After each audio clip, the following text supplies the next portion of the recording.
Hello subscribers. So, I wanted to cleanse my palate after watching Prophet of Zod just butcher his own reputation. And, boy howdy did I pick the right one. His channel name is Logicked, and he is similar to Zod in that he hides his face and stands in front of a green screen. And he is long-winded like Zod. His video is a 30-minute response to an 8-minute video. But that is where the similarity ends. He doesn't just stand there making subtle movements. He dances around, and he doesn't sound like a depressed old man who's given up on life. He actually sounds like he could be a voice actor.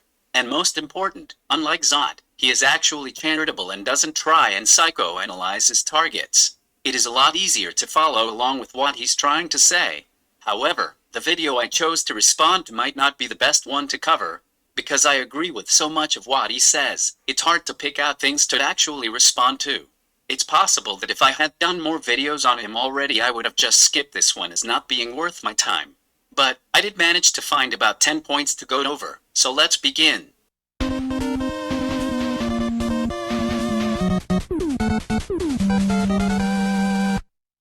Eight Reasons I Believe God Exists, from a theology professor. That's the video we're looking at today, and considering he tries to bring some authority to himself right there in the title by referring to himself as a professor, this should be held to a very high standard. So set your expectations as high as they go, and any of you people who accuse me of only going after low-hanging fruit, take note that this is what the high fruit sounds like. And at the end of the video, how about you tell me what exactly is different?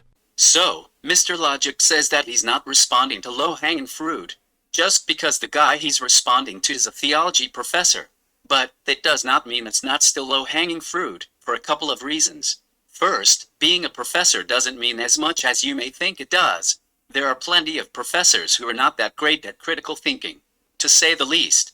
Second, the video Mr. Logic is responding to isn't exactly an objective topic. It's a video about his personal reasons he believes in God, not a video designed to give other people reasons. Even in Mr. Logic's own video, he references a video which may be more objective and a higher fruit. The last video is called Bad Things, Good People, How Can God and Evil Coexist? So yeah, sounds like that's addressing the problem of evil argument. Maybe I'll look at that some other time. I'm not going to get deep into that conversation right now. So even if this theology professor was the best in the field and well respected by everyone, this particular video would still be the low-hanging fruit on his channel. I have to say, though, I feel like we're getting really off track here because this is supposed to be 8 reasons you believe God exists. And so far, your first reason is that other people define God wrong. That's not going to be the entire reason, is it? How other people define things really has nothing to do with your reasons for believing something. You can define it however you want. Just tell me what you believe and then explain to me why you believe it. What are you trying to tell me here? That you believe in God based on the personal mental failures of other people? Next, he says that arguments must be made from what you believe, not what other people don't believe, or however he phrased it. And this is certainly more true than him saying this wasn't low-hanging fruit. But there is a caveat. Imagine a flat earther trying to convince you the earth is flat, and you actually never heard about or considered anything to do with the shape of the earth. If the reasons a flat earther gives you are illogical, you might come to the conclusion that the earth cannot be flat because it would entail logical impossibilities. Of course, I do not want to belabor this point more than that, since I agree that this should not have been given as a main reason. It would have been better as a supporting reason. But regardless, I don't believe actions are objectively right or objectively wrong. I have no need of this. To me, that has no place in human interactions with each other. It has no relevance, it has no importance, and more importantly, it has no factual basis. If you look around the world, morality and what counts as a moral action is seen very differently in different places and between different people. You might say, moral relativism. That means you tolerate everything. No. If you come up and spit in my face or kidnap my dog, we're going to have a problem. I don't care if you thought you were doing a great thing. That severely violates my moral standard. This is not going to go well. Now again, I totally understand that what you want to talk about is objective morality, in which case I don't understand why those words didn't come out of your mouth. In any case, though, there's no defense of the concept of objective morality there, you just say you believe in it. Which, I guess fair enough, you believe in objective morality for some reason, and you believe that it requires a God to exist for some reason. I mean, I gotta give it to you, it's at least a reason that you believe in God. It's just one based on assumptions that you haven't justified in this video and which I don't share, which is not necessarily a problem. It's entirely possible you've argued for objective morality's existence elsewhere. So, he says he does not believe morality is objective, but he does not do a very good job defending that claim. First, objective morality does not need to be justified. It is intuitive, and the default position. You need to justify why you believe morality is relative. Second, saying you have a problem with someone spitting in your face. Unless you can say they were not wrong to do so, and you just didn't like it, then you are acting as if morality is objective. It's like saying words don't exist, or taking a deep breath to scream, I don't breathe.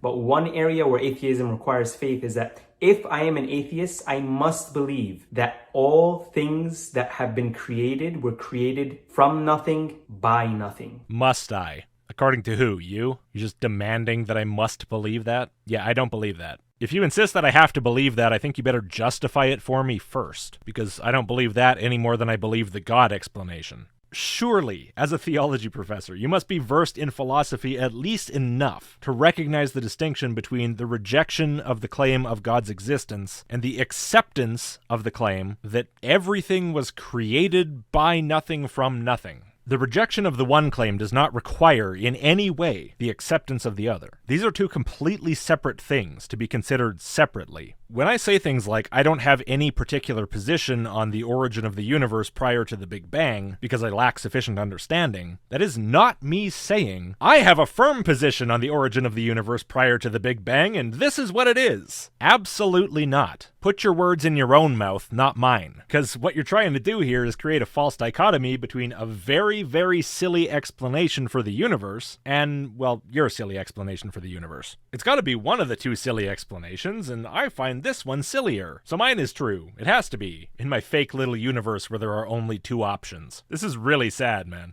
Okay, Mr. Logic seems to be making a category error. He is confusing the possibilities of the origins of the universe with the possibilities of his beliefs about the origin of the universe. When the professor is talking about what you must believe, he is not talking about your psychological state. He is talking about the only two possibilities that exist for the origin of the universe. I don't know is not an option in this case. As for the beginning of the universe, there are only three options. 1. Someone caused it. 2. It caused itself, i.e. nothing created it. 3. It always existed. The third option has been proven wrong so thoroughly that even Mr. Logicked could not bring himself to give it as an option. Instead, he just says there must be another option because of how absurd the other two are. And just to remind everyone how the third option has been debunked. First, time logically cannot be infinite in the past. Look up Grim Reaper paradox. Second, the second law of thermodynamics proves that the universe will eventually go into heat death unless acted on by an outside force. If the universe had always existed, then it would already be in heat death. So to say that it is scientifically invalid to be religious, or that if you are not religious, then you believe in science, is not quite accurate. Okay, well, I'm not aware of any especially compelling scientific evidence that God in fact created the universe. If you want to present some, go for it. I'm not going to say it is scientifically invalid to, by be religious, I assume you mean believe in God, not be religious in a broader sense. Maybe you guys have some brilliant scientific insight that the rest of us don't have, although I doubt it. I do find the claim suspiciously unfalsifiable. That's troubling. But regardless, I won't be an absolutist about this. I'll leave the possibility open of the potential for somebody holding this position for scientifically valid reasons. But the other one you said is that it's not quite accurate if you say that if you're not religious, then you believe in science. And I want to know who says that. Who says, I'm not religious, therefore I believe in science? There are a lot of people who'll say, I'm not religious, and also I believe in science. It might even be that people who are not religious are more likely to be interested in science. I don't know. That's a statistical question. I don't really care. The assertion is that people are saying there's some kind of a logical connection where being non-religious just means flat out you believe in science. One logically follows from the other, they're inseparable. I don't believe anyone's ever said that to you. It's possible that they have, but I don't buy it. I've never seen it. Ever. In all my years doing this, I have never once seen that in a comment, in a video, anywhere. I could be wrong. Go ahead and show me I'm wrong. Really? Mr. Logicked is unaware of how atheists pit science against religion all the time? He was so charitable throughout the rest of the video. I'm surprised he didn't know. So who are these people perceiving this gap? Who doesn't have an answer to this question? You, apparently. I'm not going to fill it with nothing created nothing or whatever. I'm going to fill it with, not, therefore whatever I feel like, just, that's it. That's the end of it. You're not doing that. This whole video, you've been desperately looking for a way to jam God into places where he may or may not belong, and where you just don't have the information to say if he does or not. People have moral ideas. Therefore God. There's a universe. It probably came from somewhere. Therefore God. Entropy, some or other. Therefore God. Now, I understand that Mr. Logic was making a point that everyone has these gaps. But my point is that he is being inconsistent when he asks who perceives these gaps. If you're going to argue that everyone fills these gaps with their own answer, then why make a point of claiming that we are just filling the gaps with God? Which we are not, by the way. Even if we were just filling the gaps with God, then you would be filling it with the phrase "I don't know," rather than an actual reasoned answer. The fourth point, which is a subpoint of atheism requiring faith, is that the universe has order, beauty, organization. And the second law of thermodynamics states that entropy tends to increase within a system. Entropy here is disorder, disorganization, chaos. So left to its own, it doesn't make any sense that the world would be created the way in which it was. All right, let's not go to thermodynamics school here. You don't understand what entropy means. You need to go read about it. The entropy in the early universe was very low, and the entropy is much higher now. Increasing entropy does not in any way mean that you can't get gravitational agglomerations of matter like stars or planets. It doesn't mean there can be no order and nothing for you to find beautiful. Entropy is just about the energy available to do work, which declines over time. Yes, entropy can decrease locally, but that's just local. Apply the endless increase in entropy to the universal scale, and that's where ideas like heat death come from, where everything's still there, it just kind of lacks the ability to do anything anymore. Oh dear, Mr. Logic does not understand entropy. He is parroting an atheist talking point, but a simple Google search shows that he's cherry-picking his definition. The level of disorder is a common definition or feature of entropy. You should go and get more information on this from someone more knowledgeable on this topic than me. On that, I can certainly agree. I am much more convinced that the order of the world was created by a person rather than completely by chance. Completely by chance. Okay, so again we have a false dichotomy of two silly options. Either it was created completely by chance, or a person did it. As if we've tossed causation and physics totally out the window and now everything's just chance.